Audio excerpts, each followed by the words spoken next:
Hello to all my students. Welcome back to your most favorite educational channel Magnet Brains. In this particular video, हम देखने वाले हैं Intermediate Level MCQs. Class 10th NS of Physics में Chapter 2 The Human Eye and the Colorful World पूरा chapter हम देख चुके हैं. चिंता करने की बात नहीं है. अगर कुछ भी मिस हुआ हो तो डिस्क्रिप्शन में प्लेलिस्ट की लिंक है. सारा चैप्टर जाके देख सकते हो. इन दिस पर्टिकुलर वीडियो जैसा कि नेशनल साइंस ओलंपियाड का पैटर्न है, 3 टाइप के उसमें क्वेश्चंस आते हैं, 3 लेवल्स के. Beginners, intermediate and achievers level.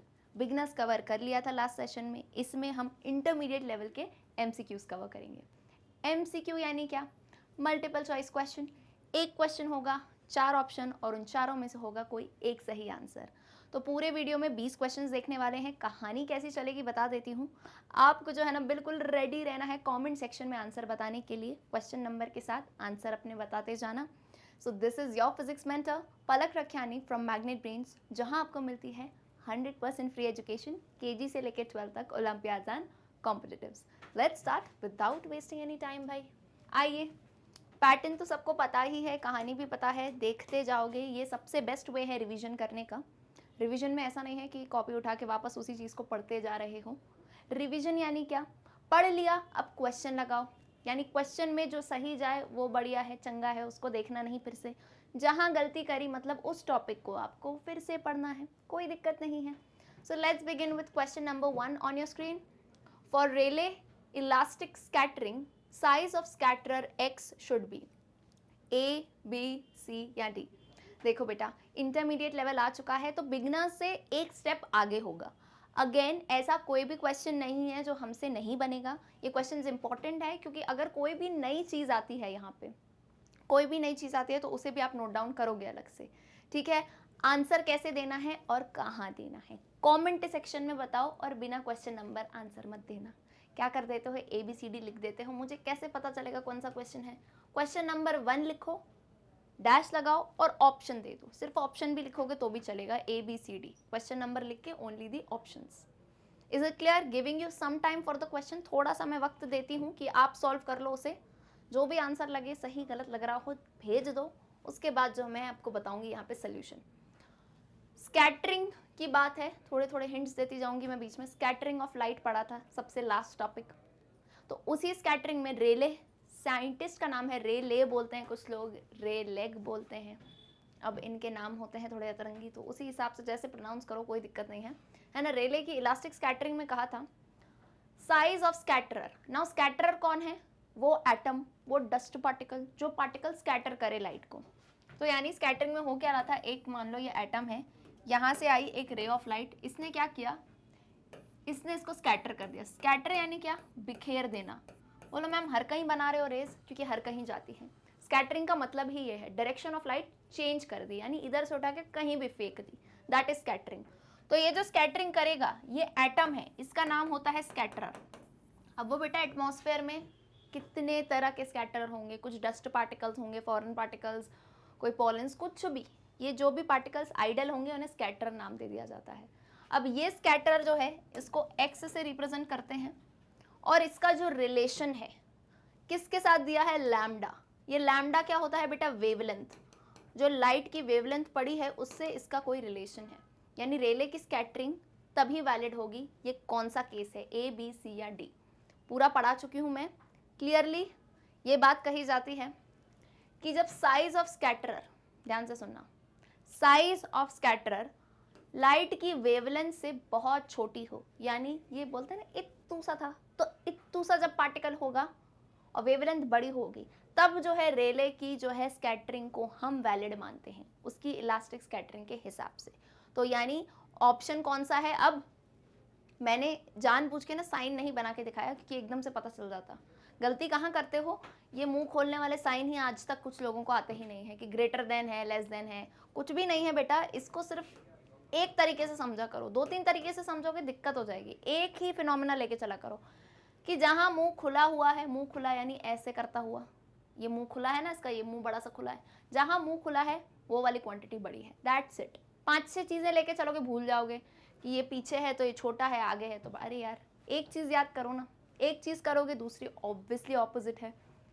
तो यानी अगर इस साइड, जैसे इस साइड मुंह खुला है ना, किस साइड मुंह खुला है, इस साइड एक्स की तरफ, तो एक्स बड़ा है, एक्स की तरफ मुंह खुला है तो एक्स बड़ा है, लैम्डा की तरफ खुला है तो लैम्डा बड़ा है। अच्छा, दो मुंह आ गए मतलब क्या, बहुत बड़े की बात करते हैं ना, कि कंपैरेटिवली बहुत ही ज्यादा बड़ा है। ऐसे 2-3 साइन आ गए मतलब क्या होता है इसका, कि ये जो है क्वांटिटी बहुत ज्यादा बड़ी है।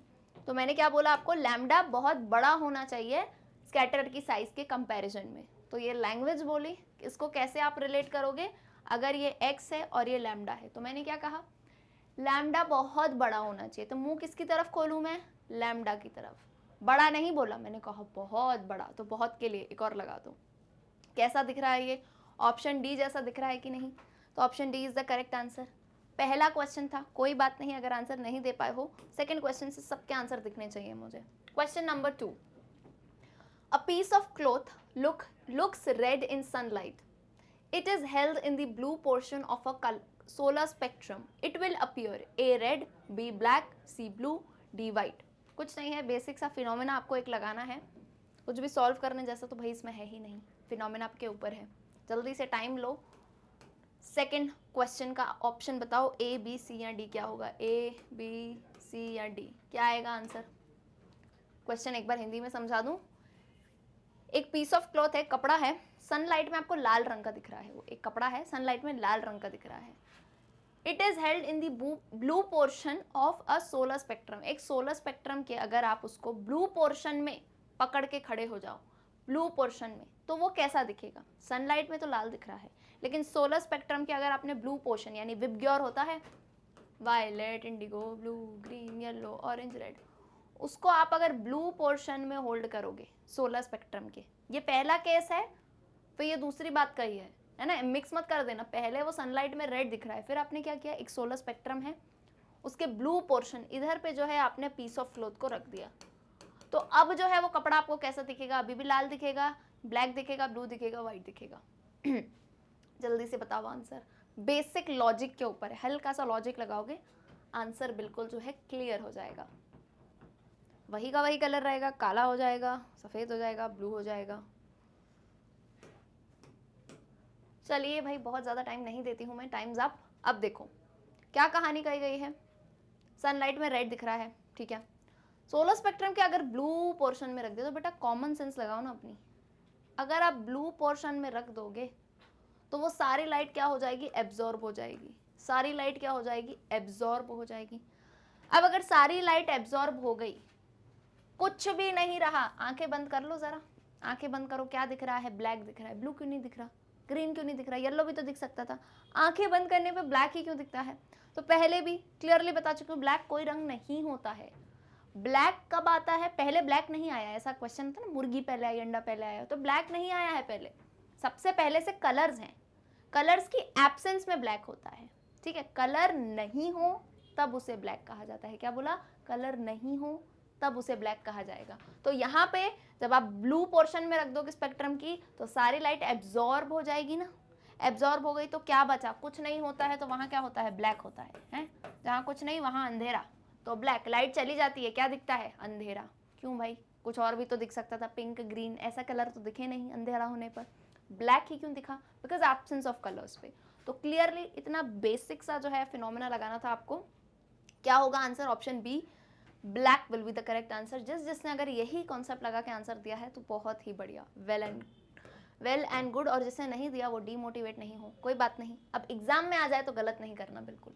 चलो question number 3, eye defect at old age is called, A presbyopia, B astigmatism, C myopia, और is it D hypermetropia. Giving you some time, कुछ टाइम दे रही हूँ, सॉल्व करो, उसके बाद मैं क्विकली एक बार डिफेक्ट रिकॉल करवा दूंगी, है ना, रिवीजन हो जाएगा आपका। कैसे दोगे आंसर, क्वेश्चन नंबर 3 लिख के कमेंट में बताओ, ए बी सी या डी। बुढ़ापे में आई डिफेक्ट को क्या कहते हैं, इन चारों में से जब इंसान 50-60 से ऊपर हो जाता है तो कौन सी डिफेक्ट आती है आई की, उसको जनरली की बात है, ए बी सी या डी। चलिए भाई, मुझे लगता नहीं है इसमें कोई ज़्यादा टाइम लगना चाहिए, बहुत ही आसान क्वेश्चन है। क्विकली से जो है मैं चाहती हूँ एक रिविजन करवाना आपको आई डिफेक्ट्स का। 3 टाइप के ही आई डिफेक्ट्स हैं। अब जो स्टूडेंट्स को लगता है, क्योंकि बहुत तरह के स्टूडेंट्स होते हैं भाई वीडियो देखने वाले, तो जिनको लगता है कि मैम ये तो हमें आता है, तो कतई इसको वेस्ट ऑफ टाइम मत माना करो। कभी भी पढ़ाई कर रहे हो ना और कोई चीज़ फिर से पढ़ो तो वो वेस्ट ऑफ टाइम नहीं होती है ना। Practice makes a man perfect. अगर फिर से रिवाइज कर लोगे कोई दिक्कत नहीं है, क्यों टीचर्स भी तो कितनी बार पढ़ाते हैं, तो आप अगर उसको फिर से पढ़ लोगे तो कोई दिक्कत नहीं है, ठीक है। बोलेगा पलक मैम गिरते गिरते बची हैं अभी, कोई बात नहीं, डिफेक्ट ऑफ विजन। चलिए, मायोपिया क्या है, हाइपरमेट्रोपिया क्या है, प्रेसबायोपिया। अब समझो, मेनली डिफेक्ट ऑफ विजन में 3 पढ़ते हैं हम। डिफेक्ट कहते हैं, ऐसे बीमारी नहीं कहते, ऐसा नहीं किसी कीड़े ने काट लिया तो आँख खराब हो गई है, ये वाला डिफेक्ट नहीं है, ये डिफेक्ट है, डिजीज नहीं है। डिफेक्ट यानी क्या, बहुत सारे कारण हो सकते हैं इसके भाई, कि आपने जो है अच्छे से विटामिन नहीं लिए, डाइट सही नहीं ली, या फिर आंखों पे बहुत ज़्यादा स्ट्रेन डाला है, अंधेरे में देख रहे हो, बहुत ज़्यादा मोबाइल चलाते हो, तो ये डिफेक्ट हो जाते हैं भाई। अब मायोपिया, तो हम में से ज़्यादातर लोगों को मायोपिया होगा, मुझे भी है भाई, दूर की नज़र कमज़ोर है। दूर की नज़र कमज़ोर यानी मायोपिया में दूर का नहीं दिखता, दूर का नहीं दिखता तो इसे क्या बोलेंगे, फार की नज़र कमज़ोर। इसको हिंदी में लिख दूँ मैं, है फार की नज़र कमज़ोर, चलेगा। और जो बच्चों को नहीं आती है हिंदी, वैसे तो आनी चाहिए मैक्सिमम को ही, पर कोई बात नहीं, नहीं आती है तो समझो, इसको कहा जाता है एक और नाम, नियर साइटेडनेस। Near sightedness. अब अगेन सबसे बड़ा सवाल, मैम दूर का नहीं दिखता, नाम आपने नियर साइटेडनेस लिखा, कोई दिक्कत तो नहीं हो गई यहाँ, चेक कर लो एक बार। साइटेडनेस का मतलब होता है सही से दिखना, साइटेड, स से स मान लो, साइटेड यानी सही दिखता है, तो नियर तो सही दिखता है, मतलब ये उल्टी बात करते हैं, कुछ नहीं होता है, ये ना 2-3 वर्ड्स लिख देते हैं बच्चे कंफ्यूज। मायोपिया यानी दूर का सही नहीं दिखता पर पास का तो सही दिखता है, तो नियर साइटेडनेस भी कह सकते हो। हाइपरमेट्रोपिया यानी क्या हुआ, नियर का सही नहीं दिखना, क्रॉस कर दूं, नियर का सही नहीं तो कहाँ का सही दिखेगा, दूर का तो सही दिखेगा, तो इसे हम क्या कह सकते हैं, फार या लॉन्ग साइटेडनेस। ऐसे 2-3 वर्ड्स होते हैं, लॉन्ग भी लिख सकते हो, कोई दिक्कत नहीं है। चलिए अब आ जाओ आखिरी, आखिरी मिक्सचर है। मिक्सचर है यानी क्या, मायोपिया प्लस हाइपरमेट्रोपिया।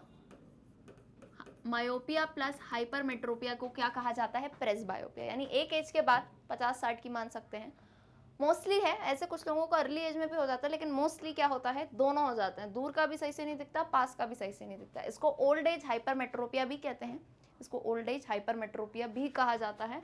प्रेसबायोपिया है ये भाई। अच्छा, आपने देखा होगा दादी नानी या कोई भी ओल्ड लोग हों जिसको प्रेसबायोपिया हो, तो ऐसे कलर का ऐनक, ऐसे मतलब पैटर्न का चश्मा पहनते होंगे, देखना। बोलो नहीं मैम वो तो कैट आई पहनती हैं, अरे तो भाई मैंने तो ऐसी कॉमनली बना के बता रही हूँ, बाकी आजकल तो सब जो है ना इतने बेहतरीन तरीके के चश्मे पहनते हैं लोग।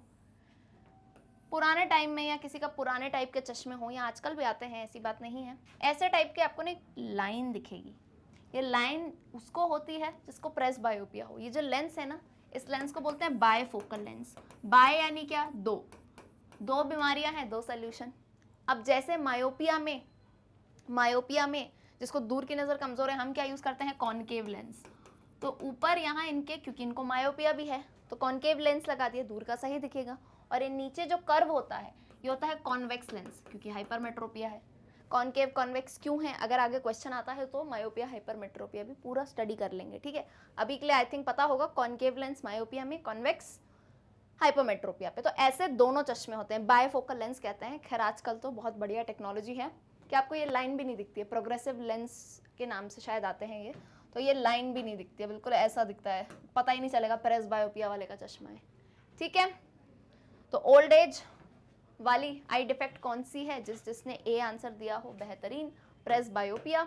Let's come to question number 4, get ready to give the answer in the comment section भाई। Convex lens is used in case of, convex lens किस केस में यूज किया जाता है, A cataract, B astigmatism, C myopia, D hypermetropia. पीछे ही कहा था मैंने, ये कहानी आ जाएगी बताने की। तो इन चारों बीमारियों में से, इन चारों डिफेक्ट में आप कौन सा लेंस यूज, कॉन्वेक्स लेंस किस में यूज करते हो, लेंस तो बता दिया कॉन्वेक्स है, इन चारों में से किस में यूज करते हो, जल्दी से आंसर बताओ क्वेश्चन नंबर 4 करके, ताकि मैं जो है क्विकली से रिवीजन करवा दूं। Cataract, astigmatism, myopia, hypermetropia. दे दिया आंसर, मुझे पता है बहुत फास्ट टाइप करते हो भाई। तो अब आ जाओ क्विकली से रिकॉल कर लेते हैं।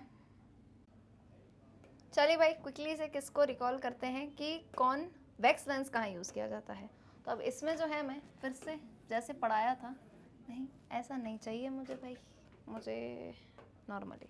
चलो क्या बनाना चाह रही हूँ मैं, आँखें, 3 आँखें बनाऊंगी, यानी ये एक ही आँख है और इसमें आपको मैं 3 अलग अलग रिजल्ट दिखाऊंगी। ठीक है, ये बनाया मैंने आई लेंस, ये है आई लेंस, ये भी है आई लेंस। क्लियर है, फर्स्ट सेकंड थर्ड। अब सबसे पहले देखोगे नॉर्मल आई, क्या बता रही हूँ मैं, जहाँ पे बेटा कॉन्वेक्स लेंस हुआ है, सिर्फ वही केस मैं आपको बताऊंगी। कौन सा है क्वेश्चन में, क्या पूछा गया है, कॉन्वेक्स लेंस पूछा गया है, तो कॉन्वेक्स लेंस का ही केस बताऊंगी। डिफेक्ट है, अब डिफेक्ट का नाम तो बाद में ही खुलेगा, डिफेक्ट का नाम तो बाद में ही बताऊंगी। और कॉन्वेक्स लेंस यानी करेक्शन आपने यूज़ किया है, कॉन्वेक्स लेंस यानी करेक्शन के तौर पे कब यूज़ करोगे। अब देखो बेटा होता क्या है, आपको पता है नियर पॉइंट ऑफ आई कितना होता है, नॉर्मल आई का नियर पॉइंट यानी पास कितना सही से देख सकती है, कम से कम ऐसा कौन सा डिस्टेंस है पास में जहाँ सही से देख सकती है, तो बोलोगे मैम यहाँ तक 25 सेंटीमीटर होता है भाई, 25 सेंटीमीटर, उससे पहले देख सकते हो लेकिन उसे क्लियर विजन नहीं कहते हैं, आंखों पे स्ट्रेन पड़ता है। तो 25 सेंटीमीटर नियर पॉइंट होता है आंखों का। तो फॉर इंस्टेंस ये भाई नॉर्मल आई है, यहाँ पे मैंने एक नियर पॉइंट ले लिया, मान लो ये 25 सेंटीमीटर है, यहाँ से लाइट की जो है रेज पड़ी हैं हमारी आँखों के लेंस पे, ये रेज पड़ी हैं आंखों के लेंस के नीचे ही पड़ गई, थोड़ा यहाँ तक मान लो ना भाई, है ना, यहाँ रेस पड़ी है लाइट की, तो बेहतरीन तरीके से क्योंकि ये नॉर्मल आई है तो कहाँ बना देगी इमेज, इमेज बन जाएगी एग्जैक्टली रेटिना पे, ये रेटिना स्क्रीन है, शार्प इमेज। जैसे ही अगर इमेज स्क्रीन पे बनी है, कॉमन सेंस है ना, शार्प बनेगी एकदम क्लियर स्क्रीन पे, है कि नहीं। अब समझो मेरी बात, इसका एक एग्जाम्पल देती हूँ, जैसे मूवी वगैरह देखने जाते हो तो मूवी का जो पर्दा होता है वहाँ पे अगर आपको दिख रही है मूवी तो कितनी क्लियर है, कभी कभार अगर प्रोजेक्टर वगैरह किसी ने लगाया हो देखते हो हल्का सा अगर साइड हो जाए पर्दे से तो थोड़ी दीवार पे फोटो आने लगी, कितनी अनक्लियर होती है वो अगर स्क्रीन पे नहीं पड़े एग्जैक्टली। तो यही कहानी है, यहाँ पे स्क्रीन पे पड़ी बिल्कुल क्लियर है, नियर पॉइंट से जब आई। डिफेक्टेड आई में हो क्या जाता है, देखो डिफेक्टिव आई में मान लो ये नियर पॉइंट से ही आ रही है इमेज, होता क्या है इसमें आई की जो है पावर कम हो जाती है, क्या समझ रहे हो भाई, आंखें कमज़ोर हो जाती हैं भाई, आंखें कमज़ोर। और ये बीमारी यूजुअली, ये जो डिफेक्ट है यूजुअली एक उम्र के बाद होता है, 30-40 की उम्र में, तो आंखों का पावर क्या हो जाता है, कम हो जाता है, लेंस का पावर कम हो जाता है। पावर कम हुआ तो बेटा एक रिलेशन पता है, P = 1/f, ये रिलेशन सबको पता है कि नहीं। तो अगर पावर कम हो गया, इनवर्सली प्रोपोर्शनल है मतलब फोकल लेंथ बढ़ गया। रिलेट किया करो, चीज़ों को रटना नहीं है। क्या बोला, उम्र के साथ पावर कम होती गई आंखों की, मसल्स वीक हो गई, पावर कम हो गई, पावर कम यानी फोकल लेंथ बढ़ गया, फोकल लेंथ बढ़ गया यानी क्या, फोकस अभी यहाँ हो रहा था, फोकल लेंथ यहाँ हो रहा था, फोकस बढ़ गया यानी कहीं आंख के पीछे होगा। समझ आ रहा है कि नहीं, फोकल लेंथ बढ़ गई तो मान लो अभी तो ये रेज आ रही थी, तो अब इसकी पावर जो है कमज़ोर हो चुकी है, पावर कमज़ोर हो चुकी है, तो इमेज जो है कुछ यहाँ आँखों के पीछे जाके बन रही है भैया, ये स्क्रीन पे नहीं, आँखों के पीछे जा रही है, कहीं रेटिना के भी पीछे बन रही है इमेज। यानी क्या ये इमेज शार्प होगी, नहीं, शार्प इमेज नहीं है क्योंकि स्क्रीन के पीछे बन रही है। पावर ज़्यादा, फोकल लेंथ ज़्यादा, पावर ज़्यादा, पावर कम यानी फोकल लेंथ ज़्यादा, पावर कम यानी फोकल लेंथ ज़्यादा। पहले इतनी थी फोकल लेंथ, फोकल लेंथ कहाँ से, फोकस से, फोकस किधर था, रेटिना पे, तो पीछे खसक गया फोकल लेंथ, यहाँ बन रही है भाई इमेज, शार्प इमेज नहीं है, तभी तो धुंधला धुंधला दिखता है। अब पास की नज़र की बात है बेटा, ओल्ड एज में जो ये होती है, तो ओल्ड एज एज इन 30-40 के बाद की हम बात कर रहे हैं। अब इसका करेक्शन कैसे, क्योंकि देखो डिफेक्ट तो हो गया, अब रोने से यार कोई फ़ायदा नहीं है, अब इसको जो है ना करेक्ट करो, हो गई है बीमारी तो करेक्ट करो। करेक्शन के लिए जो है यूज़ किया जाता है इस बीमारी में कॉन्वेक्स लेंस। क्यों यूज़ किया जाता है, इसको फिर से बोल रही हूँ, रटना मत।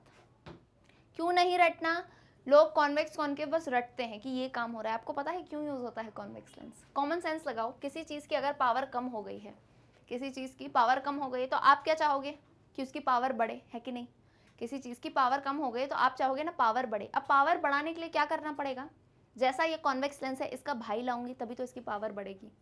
होता है कि नहीं, आप किसी अनजान जगह पे चले गए और जैसे ही आपको आपका घर का कोई इंसान दिख गया या कोई दोस्त दिख गया, कितनी खुशी होती है यार, अरे वाह, सांस में सांस आई, चैन आया मुझे भाई कि मेरा दोस्त मिल गया है, तो अब मैं जो है खुशी से रहूँगा। तो वैसे ही सिमिलरली इस बेचारे की पावर कम हो गई थी, तो इसको हमने कहा डोंट वरी, तेरे भाई लेके आते हैं। तेरा भाई यानी कॉन्वेक्स लेंस ही लाएंगे।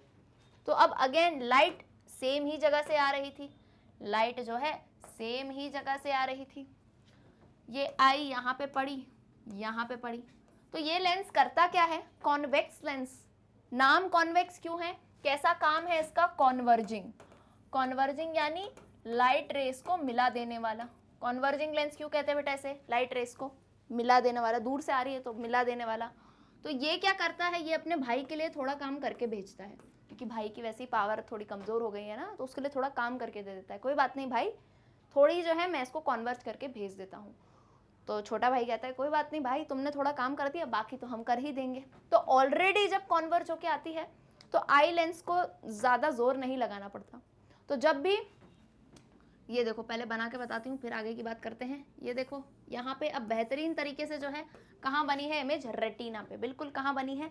रेटिना पे। तो देखते हो कोई जो लोग होते हैं, मम्मी पापा या दादा दादी जो है न्यूज़पेपर पढ़ते टाइम चश्मा मंगवाते हैं, तो चश्मे पहनने के बाद कितनी आराम से देखते हो, कोई दिक्कत नहीं है। क्यों?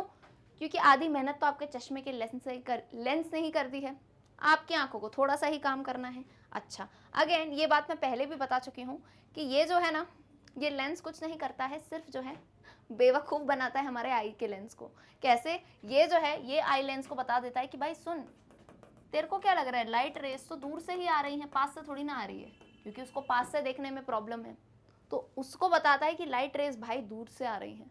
उसको ये बताता है क्योंकि नियर पॉइंट खसक चुका है, अब 25 सेंटीमीटर पे क्लियर नहीं दिखता है, अब मान लो 40 पे क्लियर दिखता है, 25 पे नहीं 40 पे क्लियर दिखता है। तो उसको तो ये यही बताएगा, क्योंकि हमारी आंखों को 40 सेंटीमीटर पसंद है भाई, वो कहता है मेरे को 40 पे ही दिखेगा सही से। ठीक है, तो हम उसको क्या बताते हैं? बोलते हैं ना, छोटे बच्चों को ऐसे बहलाते फुसलाते हैं कि नहीं नहीं बेटा कोई बात नहीं है ना, कुछ नहीं लगी है, चाहे बच्चे को बहुत जोर से लग गई हो हाथ में, है ना। लेकिन बड़े क्या कहते हैं? नहीं नहीं कुछ नहीं हुआ है, अरे देखो चींटी मर गई ऐसे करते हैं ना, कि देखो ऐसा हो गया। तो यानी क्या, समझ तो है नहीं आंखों में, आंखों को क्या ही पता। तो उसको जो है हम आराम से बेवकूफ़ बना सकते हैं कि यार देखो 25 से नहीं आ रही है, 40 से आ रही है, तो तुम चिंता मत करो। तो कहता है ठीक है 40 से तो मैं बना लूँगा, और यहाँ पे बन जाती है इमेज बिल्कुल सही जगह पे। तो नियर पॉइंट खसक जाता है। बोलो मैम इतनी देर से सब बता दिया, अब बीमारी का नाम भी तो बता दो, डिफेक्ट का नाम भी तो बता दो। हाइपरमेट्रोपिया है ना। हाइपरमेट्रोपिया में क्या होता है? नियर पॉइंट खसक जाता है, दूर हो जाता है, पास नहीं दिखता सही से। कौन सा लेंस यूज़ करते हैं? Convex lens. क्यों करते हैं मैं रटवाती नहीं हूँ, मैं क्लियरली जो है वजह बता देती हूँ, बिल्कुल सब सामने रख देती हूँ। साइंस पढ़ रहे हो तो मैं भी आपको साइंटिफिकली आंसर दूंगी, साइंस पढ़ रहे हो साइंटिफिक आंसर ले लो। और कितना बेहतरीन तरीके से हाइपरमेट्रोपिया हो गया है discuss. I hope it's very clear. चलिए भाई, तो अब बता दो मुझे किस किसने सही आंसर दिया है। Question 4, convex lens is used in case of option number D, that is hypermetropia. ठीक है, अब क्वेश्चन नंबर 5 का आंसर बिल्कुल सही आना चाहिए कमेंट सेक्शन में। कमेंट सेक्शन बिल्कुल भरा हुआ दिखना चाहिए मुझे आप सभी के आंसर से। कैसे बताओगे आंसर? 5 लिखोगे और ABCD ऑप्शन बताओगे। कमेंट में बताना, क्योंकि मैं वहाँ देख पाऊंगी आपके आंसर को। किसी का गलत होगा या कोई डाउट भी लगता है तो वो भी पूछ लेना, ठीक है। चलिए, अब क्या है question 5। Concave lens is used in case of A presbyopia, B astigmatism, C myopia और is it D hypermetropia। Convex use हो रहा था हाइपरमेट्रोपिया में। अब एक और मौका मिला है रिवीजन करने का कि कॉन्केव लेंस कहाँ यूज़ हो रहा है। तो आई होप सबको मज़ा आ रहा होगा। MCQ के साथ जो है हमारा रिवीजन भी होता जा रहा है। आपको पता नहीं चल रहा है, लेकिन एक साथ 2-3 चीज़ें हो जा रही हैं। MCQ भी सॉल्व कर लिया, रिवीजन भी हो गया, और क्या चाहिए। आ जाओ, जल्दी से आंसर बता दिया तो यहाँ आओ। फिर से जो है आप देखोगी डिफेक्ट की कहानी पलक मैम की ज़बानी। अरे वाह, राइम हो गया ये तो। चलो भाई, क्या बताना चाह रही हूँ मैं, फिर से वही काम होगा तो मेरे लिए आसान है। यहाँ पे आँखें ऑलरेडी बनी हुई हैं। चलिए बताती हूँ मैं। अब क्या बात पूछी गई है कि कॉनकेव लेंस कहाँ यूज़ हो रहे हैं। कौन से बेटा? Concave lens. तो फिर से चलाओ वही कहानी। क्या? बस फ़र्क क्या होगा ये समझना।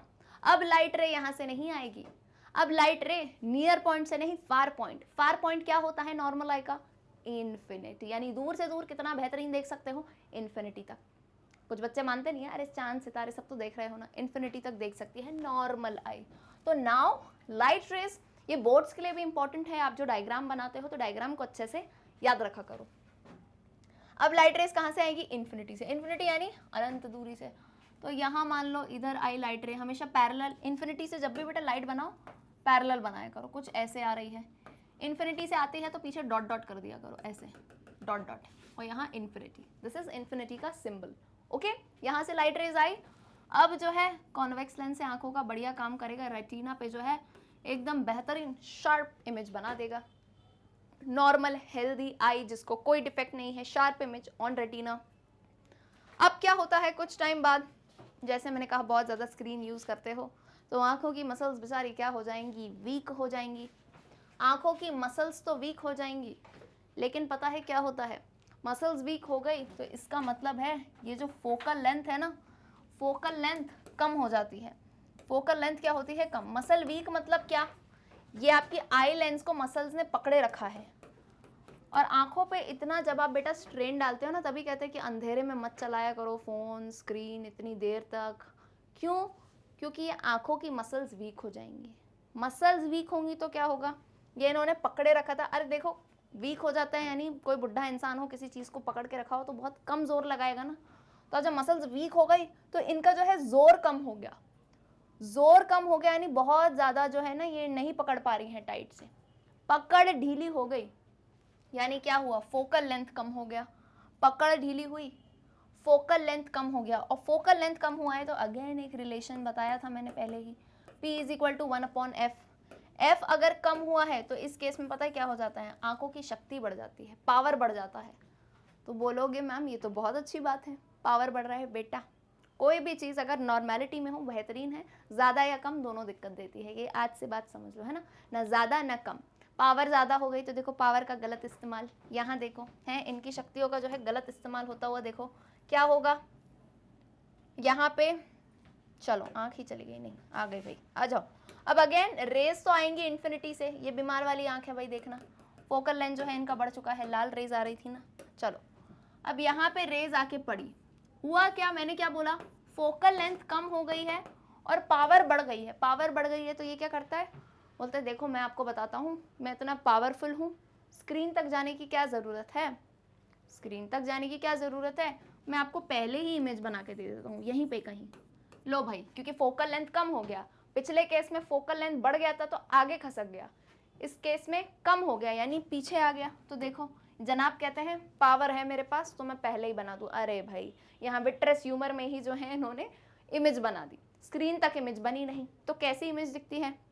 दूर की नज़र कमज़ोर होती है, ब्लर ब्लर दिखता है। तो ऐसे ऐसे करते हो अपनी आंखों को, हैं जब चश्मा घूम जाए इधर उधर हो जाए तो यानी इमेज आगे बन रही है, अगेन स्क्रीन पे नहीं है, यानी क्लियर इमेज नहीं है। फार पॉइंट इसका खसक चुका है, खसक गया यानी क्या? अब इन्फिनिटी पे नहीं दिखेगा इसको ढंग से, अब इसको जो है थोड़ा आगे इन्फिनिटी से क्लियरली दिखेगा। तो इसके करेक्शन के लिए अब डिफेक्ट हो गया, फिर से दुख नहीं मनाएंगे, करेक्शन करने की कोशिश करेंगे। तो यहाँ पे हम लगाते हैं करेक्शन के लिए एक कॉनकेव लेंस। क्या लगाते हैं? ये है एक कॉनकेव लेंस। कॉनकेव लेंस का काम क्या होता है? डाइवर्ज करना, रेस को जो है थोड़ा डाइवर्ज करने का काम करते हैं। तो अगेन बेटा इन्फिनिटी से आई लाइट की रे, इन्फिनिटी से आई लाइट की रे, ये क्या करेगी? ये जो है इसको थोड़ी दूर करके भेजेगी, दूर करके यानी ये जो है रेस को थोड़ा ऐसे भेज रही है। तो बोलोगे मैम ऐसा क्यों? क्योंकि वो ना बहुत ज़्यादा शक्तिशाली हो चुका है, पावर हो गई है लेंस में ज़्यादा, पावर ज़्यादा हो गई है तो उसको शो ऑफ करना है। तो हमने क्या किया? वैसे पैरेलल आ रही थी तो थोड़ी डाइवर्जिंग भेज दी, क्योंकि पावर ज़्यादा है वो कर लेगा कॉन्वर्ज। तो अब जब कॉन्वर्ज करेगा तो अब जो है ये क्लियरली बना देगा इमेज, कहाँ पे? रेटिना पे। बात समझ रहे हो कि नहीं? पावर ज़्यादा थी पहले ही बना दी। तो ऐसा होता है ना, पावर ज़्यादा हो तो हमने क्या किया? ये रे ऐसी आ रही थी, तेरे पास ज़्यादा पावर है, चल कोई बात नहीं मैं कॉन्वर्ज करके भेज देता हूँ, अब और पावर लगा के करेक्ट जगह बना दो image. I hope that is very clear. तो यहाँ पे क्या यूज़ किया हमने? Concave lens. अगेन मैं आपको बताऊंगी, ये भी जो है इसको बेवकूफ़ यानी मामू बना रहा है। कैसे? ये आई लेंस को बताता है तुम्हें लग रहा है इमेज इन्फिनिटी से आ रही है, ऐसा नहीं है बेटा, मैं तो बता रहा हूँ तेरे को कि इमेज जो है ना यहाँ पास से आ रही है, इन्फिनिटी से थोड़ा पहले से आ रही है, यानी यहाँ पे कहीं है। एक्चुअल ऑब्जेक्ट यहाँ हो जाएगा, एक्चुअल ऑब्जेक्ट यहाँ हो जाएगा, और जो है वर्चुअल ऑब्जेक्ट इधर है। वर्चुअल ऑब्जेक्ट हमारे आई लेंस के लिए बोलोगे मैम वर्चुअल इमेज सुना था, वर्चुअल ऑब्जेक्ट क्या होता है, तो मैं नंबरिंग डालूंगी। ये है पहला लेंस कॉन्केव, इस लेंस के लिए ऑब्जेक्ट एक्चुअल वाला है, यानी मान लो इन्फिनिटी पे है। किसके लिए? कॉन्केव लेंस, वो जो चश्मा आपने पहना है उसके लिए एक्चुअल ऑब्जेक्ट ये है। लेकिन ये क्या बना रहा है? बेवकूफ बना रहा है किसको? हमारे लेंस को, लेंस नंबर 2। तो ये क्या करेगा? ये इमेज ऐसी दिखाएगा कि यहाँ पे है ऑब्जेक्ट, तो हमारे लेंस के लिए ऑब्जेक्ट कहाँ हो जाएगा? इधर पे। तो इमेज बनाने में कोई दिक्कत नहीं आएगी। I hope it's clear. बोलो मैम इतना बता दिया, अब जो क्वेश्चन पूछा है उसका भी आंसर बता ही दो। कौन सा डिफेक्ट ऑफ विजन है ये? This is known as myopia और नियर साइटेडनेस। नियर साइटेडनेस मतलब क्या? पास का तो सही दिखता है लेकिन दूर का सही नहीं दिखता। तो कॉन्केव लेंस बेटा, जैसा कि मैं समझ पा रही हूँ सबने सही आंसर दिया होगा। Concave lens is used in case of C, that is myopia. Clear है? चलिए आगे आते हैं। क्वेश्चन 6 का बिल्कुल सही आंसर देना। अच्छा क्वेश्चन है ये मैंने कवर करवाया है। Cylindrical lens is used in case of A presbyopia, B astigmatism, C myopia और इज इट डी हाइपरमेट्रोपिया। तो डिफेक्ट्स ऑफ विजन में यूजुअली ये नहीं पढ़ाया जाता है, लेकिन अब जब हम ओलंपियाड के लिए पढ़ रहे हैं तो मैंने आपको ये टॉपिक भी पढ़ाया है। सिलेंड्रिकल लेंस किस केस में यूज़ किया जाता है?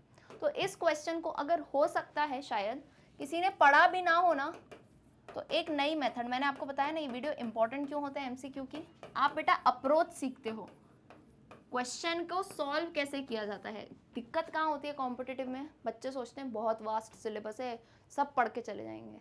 देखो जितना भी पढ़ो, कभी कभार होता है ऐसे चीज़ जो आप डायरेक्ट क्वेश्चन पढ़ के आंसर नहीं आए, तो उसमें क्या करें? क्वेश्चन जो बनाता है वो भी बहुत स्मार्ट है, वो उसी पैटर्न से बनाते हैं ताकि आप एलिमिनेशन लगा सको। एलिमिनेशन जैसे कुछ रियलिटी शोज देखें, उसमें कंटेस्टेंट्स को एलिमिनेट कर देते हैं। तो एलिमिनेशन यानी क्या? अब इस क्वेश्चन में एटलीस्ट मुझे इतना तो बता पाओगे कि कौन सा 100% आंसर, ये तो होगा ही नहीं मैम, बिल्कुल नहीं होगा। तो सिलेंड्रिकल लेंस इतना हमें पता है। प्रेस बायोपिया में कौन से लेंस यूज होते हैं? ओल्ड एज में जो मायोपिया हाइपरमेट्रोपिया दोनों एक साथ होता है, प्रेस बायोपिया, उसमें अपन ने बेटा यूज करे हैं बायफोकल लेंस। बायफोकल यानी क्या? ऐसे टाइप के लेंस, नीचे कॉन्वेक्स ऊपर कॉन्केव। कौन से लेंस बोला? बायफोकल, तो ये है तो स्फेरिकल ही, तो प्रेस बायोपिया ना, ये नहीं होगा। एस्टिग्मेटिज्म अभी के लिए मान लो किसी को पता ही नहीं है एस्टिग्मेटिज्म, मेरे स्टूडेंट्स ने पढ़ा है, जिसको नहीं पता हो तो इसको साइड में रखो एस्टिग्मेटिज्म। अब आओ बेटा मायोपिया पे। मायोपिया पीछे, जस्ट पीछे मैंने आपको बताया है क्या यूज हो रहा है? Concave lens. कॉन्केव लेंस कैसा है? Spherical lens. स्फेरिकल और सिलिंड्रिकल में डिफरेंस समझते हो? स्फेरिकल ऐसे स्फीयर से लिया गया है, 2D में सर्कल दिख रहा है, 3D में स्फीयर है। सिलेंड्रिकल यानी क्या? सिलेंडर जैसा, ऐसा। तो कॉन्केव लेंस भी कहाँ लिया जाता है? इसी स्फीयर से लिया जाता है। ये कॉन्केव पार्ट, 2 स्फीयर होते हैं, 2 स्फीयर होते हैं, वहां से लिया जाता है। तो मतलब मैम मायोपिया भी नहीं होगा। लास्ट आ जाओ, हाइपरमेट्रोपिया भी पीछे बता दिया। उसमें कौन से लेंस यूज हो रहे थे? कॉन्वेक्स, यानी यहाँ पे अगेन जो है आप 2 सर्कल ले लोगे, आप जो है यहाँ पे ऐसे करके 2 ले लोगे तो ये लेंस बन जाएगा, ये हो जाएगा कॉन्वेक्स लेंस। स्फेरिकल तो मतलब हाइपरमेट्रोपिया भी नहीं है। समझ रहे हो कुछ? एलिमिनेशन मेथड से जब 3 नहीं होंगे, ऑप्शन कितने? 4, बचा कौन? Astigmatism, correct answer. ये क्या है? ये अप्रोच है कि इफ ऐसा हो सकता है आपको लगे कोई क्वेश्चन अरे तो था ही नहीं यार, ऐसे कैसे आ गया, तो एक बार सोचना अगर एलिमिनेशन ट्राई हो सके तो this is a very good method. And आप अगर किसी ने केबीसी, कौन बनेगा करोड़पति, हैं बड़े बड़े ऐसे जो आते हैं शोज आते हैं या कहीं ऐसे कॉम्पिटिटिव आते हैं, ये मेथड बहुत इंपॉर्टेंट है, बहुत ही ज़्यादा, क्योंकि होता है कोई क्वेश्चन ऐसा लगे आउट ऑफ द वर्ल्ड भी नहीं होते हैं। ये देखो ना, एलिमिनेशन कर दिया आपने, 3 तो नहीं होंगे, बचा कौन? एस्टिग्मेटिज्म। तो अब क्योंकि मैं तो मेरे स्टूडेंट्स को पढ़ा चुकी हूँ एस्टिग्मेटिज्म क्या होता है। एस्टिग्मेटिज्म बेसिकली बेटा ये ऐसा डिफेक्ट होता है, ये जो है बाकी सारे डिफेक्ट के साथ में हो सकता है, बोलते हैं ना बाय 1 गेट 1 फ्री। तो अगर किसी को मायोपिया हो या हाइपरमेट्रोपिया, प्रेस बायोपिया, तो उसको एस्टिग्मेटिज्म हो सकता है। इसमें क्या होता है, इंसान की वर्टिकल और हॉरिजॉन्टल विजन में गड़बड़ी आ जाती है, यानी चीज़ें क्या दिखने लगती हैं? ब्लर। डिपेंड करता है कौन सी एक्सेस, जैसे वर्टिकल एक्सेस में दिक्कत हो, हॉरिजॉन्टल में दिक्कत हो। फॉर इंस्टेंस मैं आपको बता देती हूँ, मान लो कोई इमेज जो है बेटा ऐसी हो, ठीक है, मान लेना है ना, ये एक फोटो है, ये ऐसी फोटो है, ठीक है, ये कोई ऐसी फोटो है, तो जिसको अगर एस्टिग्मेटिज्म हुआ, जिसको एस्टिग्मेटिज्म हुआ तो उसको पता है ये इमेज कैसी दिखेगी? शायद उसकी वर्टिकल लाइन तो ठीक हो, लेकिन उसकी हॉरिजॉन्टल लाइन थोड़ी यूं दिखेगी, थोड़ी यूं दिखेगी, यानी ब्लर हो जाएगी इमेज। और अगर मान लो उसकी हॉरिजॉन्टल लाइन ठीक है, हॉरिजॉन्टल एक्सिस ठीक है, तो वर्टिकल एक्सिस कुछ यूं दिखेगी। तो इसे कहते हैं एस्टिग्मेटिज्म। और ये जो है बाकी बीमारियों के साथ भी, मतलब दूर की नज़र कमज़ोर हो, पास की हो, तब भी हो सकता है। तो एस्टिग्मेटिज्म में कौन से लेंस से करेक्शन किया जाता है? सिलेंड्रिकल लेंसेज की मदद से। तो option B will be the correct answer. I hope elimination method समझ आया हो, और अगर ये मेथड अच्छे लगते हैं, समझ आते हैं, तो मुझे कमेंट करके जो है बताया करो, ताकि हमें भी जो है मोटिवेशन मिलता रहे। चलिए भाई, आइए क्वेश्चन नंबर 7 पे, बिल्कुल तैयार हो जाओ आंसर देने के लिए। 7, the intensity of scattered light varies inversely as nth power of wavelength lambda of incident light where a n is equal to -2, b n is equal to 1, c n is equal to 4, or is it d n is equal to -4. Giving you some time. इसका एक relation है, एक छोटू सा formula है, बता पाओगे, बहुत difficult question नहीं है। जैसे ही आंसर आ जाए 7 नंबर, ऐसे क्वेश्चन नंबर 7 करके कमेंट सेक्शन में, लाइव चैट पे मत बताना, कमेंट सेक्शन में जो है मुझे बताओ इसका आंसर क्विकली।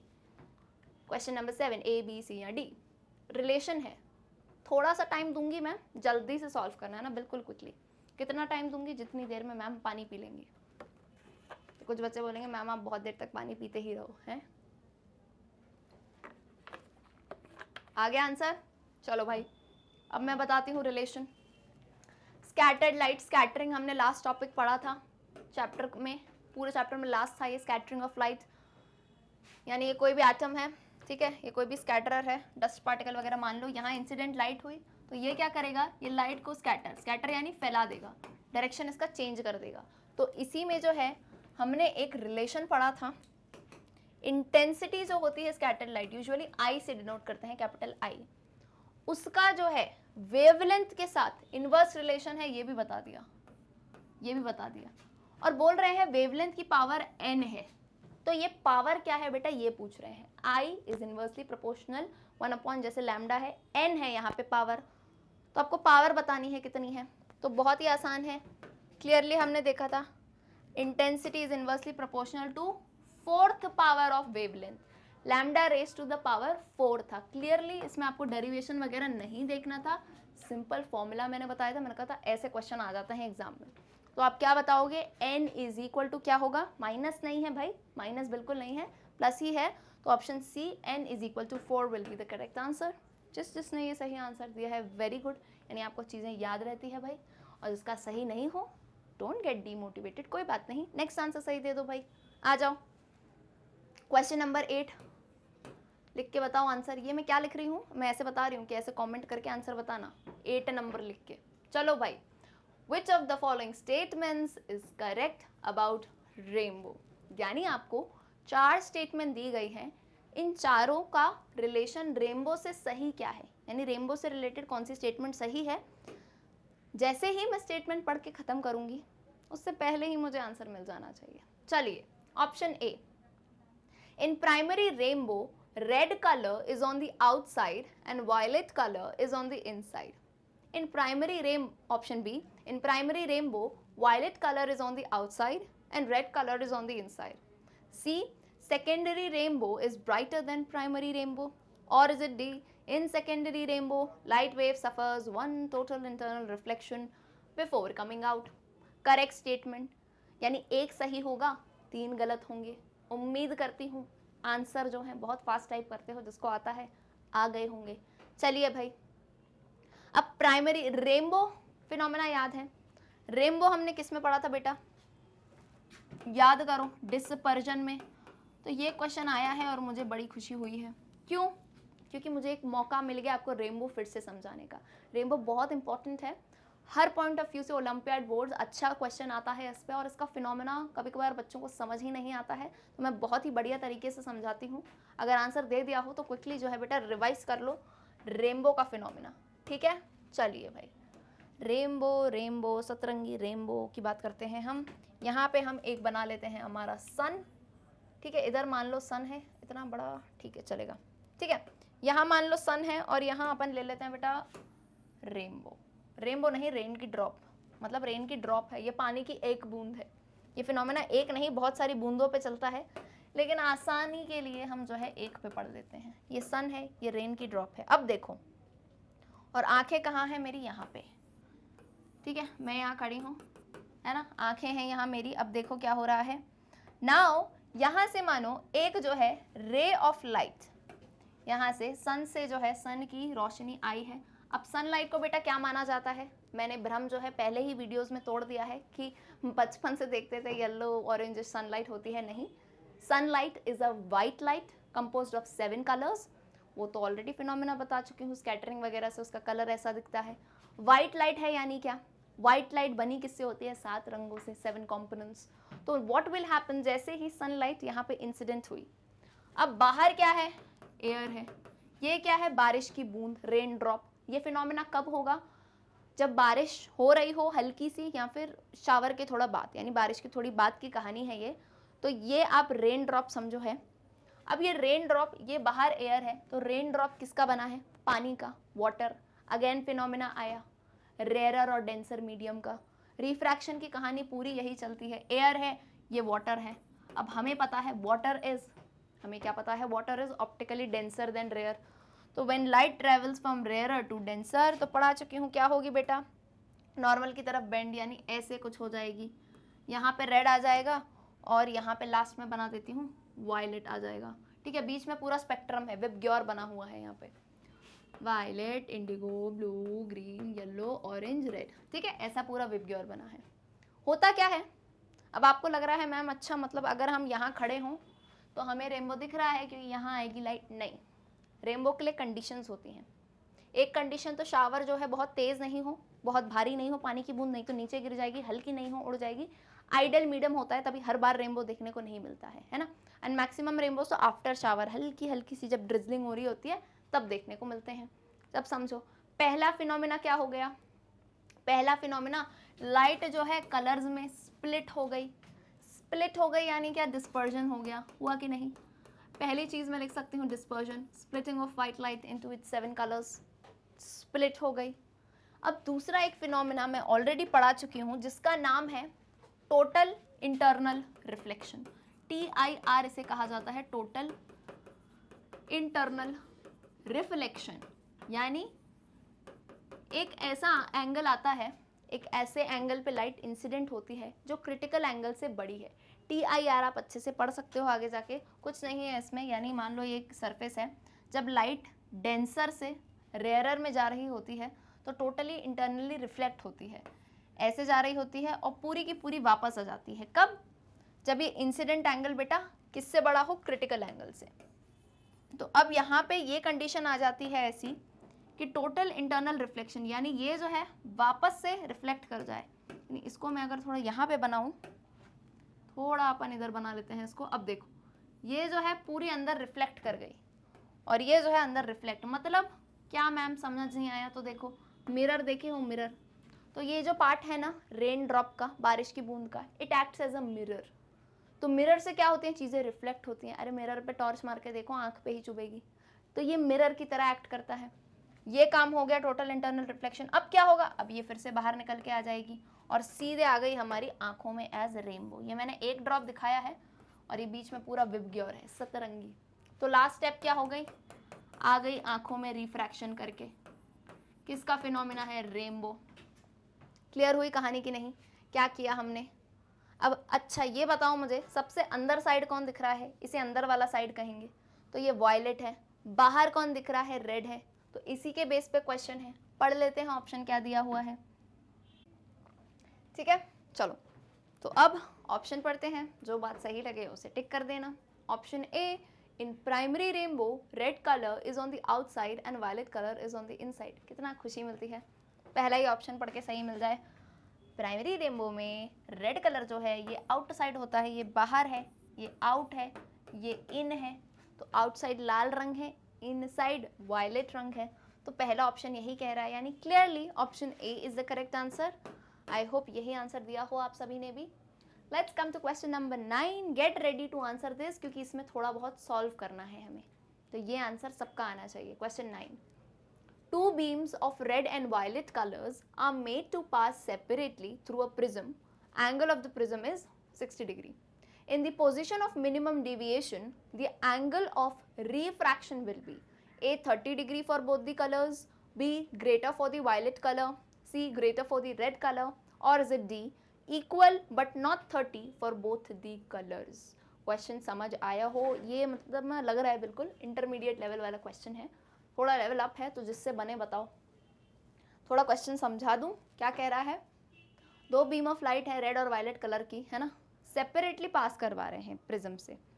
प्रिज्म क्या है भाई, प्रिज्म का एंगल दिया है 60 डिग्री। तो इन क्वेश्चंस में क्या किया करो, होता क्या है, आपको जब सब्जेक्टिव देना होता है तो आप बढ़िया स्टेप वगैरह लिखते हो। एमसीक्यू में बच्चे पता है क्या करते हैं, क्वेश्चन पढ़ के ही और चाहते हैं कि आंसर आ जाए। भाई बेटा सॉल्व करने वाले क्वेश्चन कैसे करोगे, देखते ही, ऐसे देखते ही तो ये क्वेश्चन मुझे भी नहीं आएगा, मुझे भी सॉल्व करना पड़ेगा। क्यों भाई, क्योंकि यहाँ आपको कुछ फॉर्मूला लगाना है। तो किया क्या करो, शुरुआत में जब क्वेश्चन सॉल्व करो तो क्विकली गिवन लिख दिया करो, साइड में रफ एरिया होता है, छोटा छोटा गिवन लिख दो। अब जैसे एंगल ऑफ प्रिज्म दिया है 60, एंगल ऑफ प्रिज्म को हम कैसे डिनोट करते हैं, capital A, so we wrote it as 60 degree. इतना समझ आया। ये करते क्यों है, ताकि दिमाग में जो है फॉर्मूलाज घूमे। दूसरी चीज क्या बोली गई है, in the position of minimum deviation. Deviation कैसे डिनोट करते हैं, डेल से भी कर सकते हो, कैपिटल डी से भी। मैंने यहाँ डेल से डिनोट कर दिया, ऐसा, बहुत ज़्यादा बड़ा हो गया डेल, ऐसा कर दो, ठीक है। मिनिमम यानी एम लगा दो। तो कौन सा केस है, जब मिनिमम डिविएशन हो। तब क्या पूछा जा रहा है, एंगल ऑफ रिफ्रैक्शन क्या होगा बताओ। तो अब तो कैलकुलेट कर सकते हो, यानी आपसे बेटा पूछा जा रहा है स्मॉल आर क्या होगा, स्मॉल आर क्या होगा ये बताओ। तो ये क्वेश्चन इसके बाद भी अगर सॉल्व कर पाओ तो कोई दिक्कत नहीं है, और नहीं होता है तो मैं तो बताऊंगी। अपनी कोशिश बिल्कुल करो, है ना, अपनी कोशिश, फॉर्मूले जो पता है वो लगा के कोशिश करो। कोशिश करने वालों की कभी हार नहीं होती, कोई बात नहीं, करो ट्राई। फिर गलत आता है और सही सोल्यूशन देखोगे तो हमेशा के लिए याद हो जाएगा। अपनी गलती यहाँ देखोगे तो हमेशा के लिए याद हो जाएगा। जल्दी से गिवन से आपको आर निकालना है, small r, angle of refraction. Case भी दिया है मिनिमम, सबसे कम से कम डिविएशन हो। Angle of prism 60 degree, small r निकालना है। देखो ठीक है भाई, और टाइम चाहिए तो you can pause the video, लेकिन आंसर आप ही बताना मुझे। कैसे बताओगे, क्वेश्चन 9 लिख के, कृपया करके क्वेश्चन नंबर लिख देना और ABCD बताना, ठीक है। आओ अब मैं जो है आपको एक बार इसका डायग्रामेटिक रिप्रेजेंटेशन देती हूँ, तो थोड़ा ना समझ आएगा कि पलक मैम कहना क्या चाह रही है। जैसे मान लो बेटा ये प्रिज्म है, ठीक है, थोड़ा और बड़ा बना दूँ, बोलो तो। अरे ये क्या बन गया ये भैया हमको प्रिज्म बनाना है, थोड़ा बड़ा प्रिज्म, ताकि हमारी जनता को अच्छे से दिखे। चलो अब समझो, इधर ध्यान देना। एंगल ऑफ प्रिज्म मैं सब रिकॉल करवा रही हूँ। एंगल ऑफ प्रिज्म ये होता है बेटा, एंगल ऑफ प्रिज्म बोलोगे तो ट्राइंगल है। अरे भाई 3D स्ट्रक्चर है, ऐसे पूरा प्रिज्म बनेगा। 2 ट्राइंगुलर सरफेस, 3 रेक्टेंगुलर। सामने का ही देखते हैं हम, ये हो जाएगा एंगल ऑफ प्रिज्म ए, ये है एंगल ऑफ प्रिज्म ए। अब जैसे मान लो आई एक लाइट की रे, आई क्या, एक लाइट की रे यहाँ से आई है, ठीक है, यहाँ से रिफ्रैक्ट हुई और फिर यहाँ से इमर्ज हुई। ये पैटर्न सबको पता है। अब यहाँ से मैंने बना दी नॉर्मल, और इसको जो है मैं यहाँ से, देखो ये एंगल क्या हो जाएगा नॉर्मल से, एंगल आई। ये एंगल पहला रिफ्रैक्शन हुआ R1, दूसरा रिफ्रैक्शन हुआ R2। अब डिविएशन क्या होता है, इसी को आप बेटा अगर पीछे एक्सटेंड कर दोगे, दूसरे कलर से करती हूँ, इसी को पीछे एक्सटेंड कर दिया और इसको यहाँ एक्सटेंड कर दिया, तो यहाँ पे एक एंगल बनेगा। इस एंगल को कहते हैं एंगल ऑफ डिविएशन। अब केस क्या है, एंगल ऑफ डिविएशन मिनिमम है, ना के बराबर है। तो याद करो ना, सब पढ़ाया है मैंने। जब मिनिमम डिविएशन होता है तब पता है क्या होता है, ये एंगल भी बहुत छोटे होते हैं, यानी R1 और R2 एक दूसरे के क्या हो जाते हैं, बराबर हो जाते हैं। R1 R2 क्या हो जाते हैं, बराबर, यानी इनको मैं स्मॉल r लिख सकती हूँ कि नहीं। R1 R2 क्या हो जाते हैं, बराबर, स्मॉल r लिख दूँ। और इस केस में r जो होता है किसके इक्वल हो जाता है, half of angle of prism. Case है, कंडीशन है, व्हेन डिविएशन इज मिनिमम। अलग से ये कंडीशन पढ़ाई है मैंने, when deviation is minimum R1 और R2, यहाँ बेटा बना के दिखा दिया है क्लियरली, R1 R2 बराबर हो जाते हैं और ये किसके इक्वल होगा, a/2 के। तो आपको क्वेश्चन में a की वैल्यू क्या दी गई है, 60 डिग्री। अब तो r निकाल सकते हो कि नहीं, कोई शक, अब तो निकाल सकते हो, r क्या हो जाएगा 60/2, तो 60/2 यानी 30, r is 30 degree. In this particular question angle of refraction comes out to be 30 degree. Clear है कि नहीं? ऑब्जर्व करो, कभी डाउट आता है तो 2 मिनट लगते हैं, डायग्राम बना के देख लिया करो. ठीक है, फिजिक्स के क्वेश्चन बहुत डिफिकल्ट नहीं होते हैं, क्योंकि अप्रोच सही नहीं होती है तभी आंसर नहीं आ पाता. क्लियर है? अब बताओ बेटा, ऑप्शन ए में दिया है 30 degree for both the colours, दोनों ही कलर्स में कितना होगा 30 डिग्री. तो देखो ना, क्या देख रहे हो, आंसर ए. और जिसने ये आंसर दिया है मेरी तरफ से एक्सीलेंट, 100 में से 100 मार्क्स आपके लिए. चलिए क्वेश्चन नंबर 10, ये आंसर देना बिल्कुल सही. Okay, question number 10, electric nerve pulses from the retina to brain are conveyed by A. ciliary muscles, B. optic nerves, C. aqueous humor or is it deep pupil. अति आसान question कि retina जो है हमारी आंख की स्क्रीन जो है, स्क्रीन में इमेज तो बनी लेकिन पता कैसे चलेगा ब्रेन को, है ब्रेन तक, मतलब ब्रेन तक इंफॉर्मेशन नहीं पहुंचेगी, कितनी भी इमेज बना लो पता ही नहीं चलेगा. ठीक है, तो यानी ये नर्व इम्पल्सेस कौन लेके जाता है ब्रेन तक. बहुत ही आसान क्वेश्चन है, ए बी सी डी करके. क्वेश्चन नंबर 10 जल्दी बताओ. Salary muscles, optic nerves, aqueous humour, प्यूपिल. आसान क्वेश्चन है. आई होप बहुत ही फास्ट टाइप करते हो. ऑप्शन बी दे दिया होगा correct answer, that is optic nerves. Optic word आते ही समझ जाया करो, जैसे चश्मा वगैरह बनवाने जाते हो, ऑप्टिशियन, ऑप्टिक्स की दुकान होती है, तो ray optics, wave optics 12th standard physics में भी आएगा. तो ऑप्टिक्स यानी रिलेटेड होती है किससे, आंखों से रिलेटेड बात है, तो ऑप्टिक नर्व्स. ठीक है, चलिए आगे आइए. क्वेश्चन नंबर 11, ये बिल्कुल सॉल्व करके बताना. 11वां क्वेश्चन सॉल्व करना है, मैं टाइम दे रही हूँ, बिल्कुल सॉल्व करके बताओ. क्या है, deviation of 5 degree is observed from a prism whose angle is small and whose refractive index is 1.5. The angle of prism is A 7.5 degree, B 10 degree, C 5 degree, D 3.3 degree. क्या है question, solve करना है. खुश हो जाया करो, जब solve करने का क्वेश्चन आए तो खुश हुआ करो कि भाई थोड़ा अपने दिमाग को ना जंग लग गई थी तो उसको यूज़ करना है. और जिसकी नहीं लगी है जंग तो अच्छी बात है ना, करो सॉल्व उसको. गिवन मैं यहाँ लिख के दे रही हूँ, मैं जो सिर्फ है ना आप लोग को टाइम देना चाहती हूँ, इसलिए मैं यहाँ शांति से गिवन लिख रही हूँ.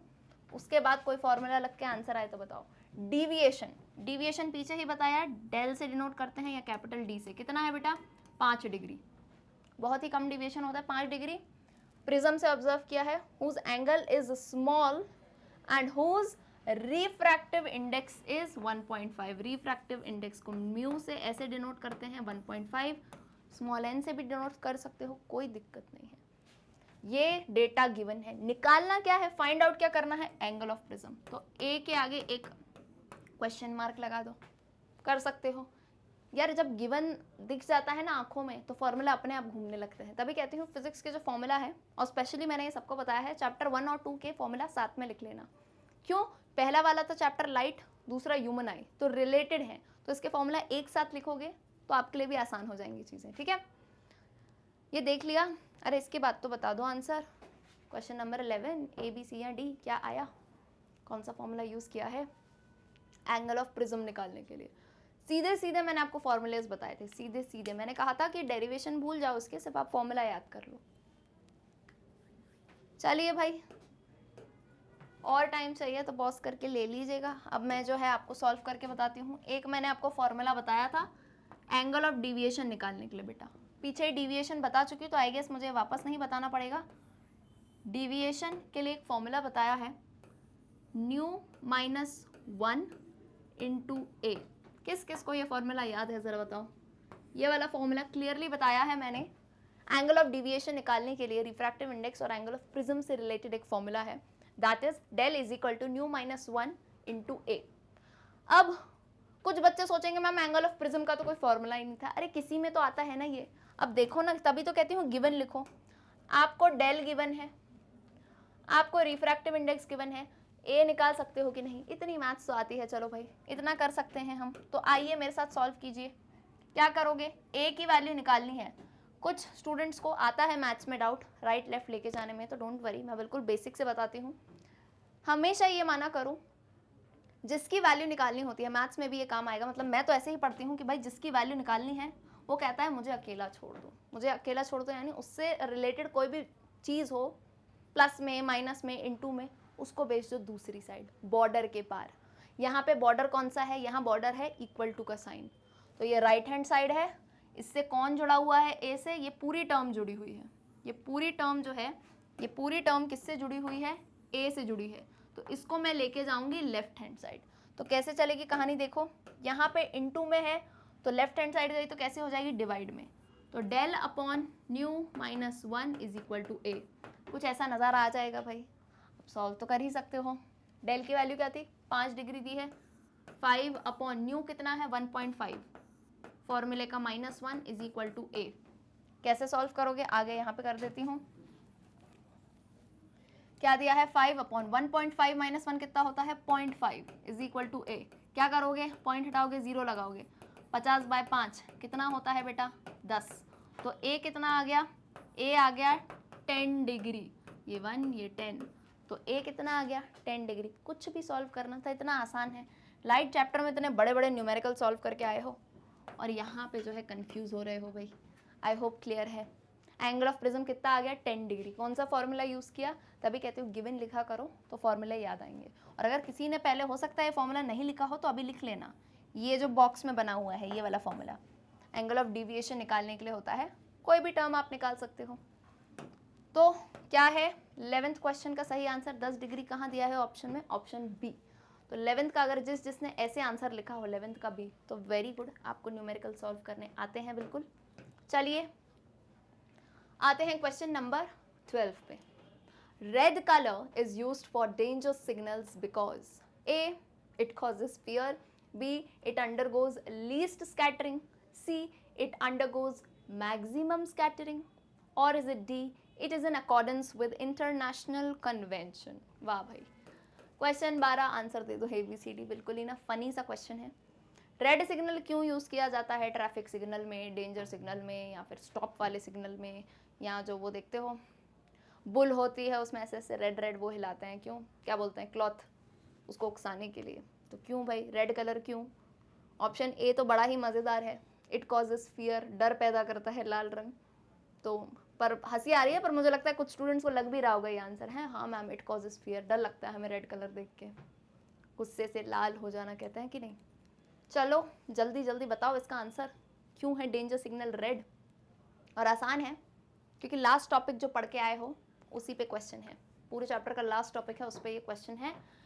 उम्मीद है आंसर आ गया होगा। अब मेरी बात समझो, रेड कलर, लाल रंग, विबग्योर में रेड कलर की बेटा सबसे ज़्यादा क्या होती है, वेवलेंथ। वेवलेंथ क्या होती है, सबसे ज़्यादा होती है। सबसे ज़्यादा वेवलेंथ यानी सबसे दूर तक जा सकता है, दूर तक जा सकता है। और स्कैटरिंग इसकी सबसे कम होगी। दूर तक जा सकता है मतलब क्या, 2-3 बातों को रिलेट करके बोला करो मन ही मन में। अब बोलोगे मैम एग्जाम में इतनी ज़ोर से बोलेंगे तो बाहर निकाल देगा एग्जामिनर, तो मन ही मन में बात करो ना खुद के साथ कि यार देखो रेड की ना वेवलेंथ ज़्यादा होती है, और वेवलेंथ ज़्यादा मतलब यार स्कैटरिंग तो इसकी क्या है, कम है, कम स्कैटर, बिखेरेगा कम, यानी दूर तक जा सकता है। तो डेंजर सिग्नल्स रेड में क्यों होते हैं कि भाई कोई चला आ रहा हो दूर से, बहुत स्पीड में गाड़ी लेकर आ रहा हो, जैसे रेड सिग्नल दिख रहा हो स्टॉप या डेंजर जैसा साइन, तो संभल जाएगा वो इंसान, है कि नहीं।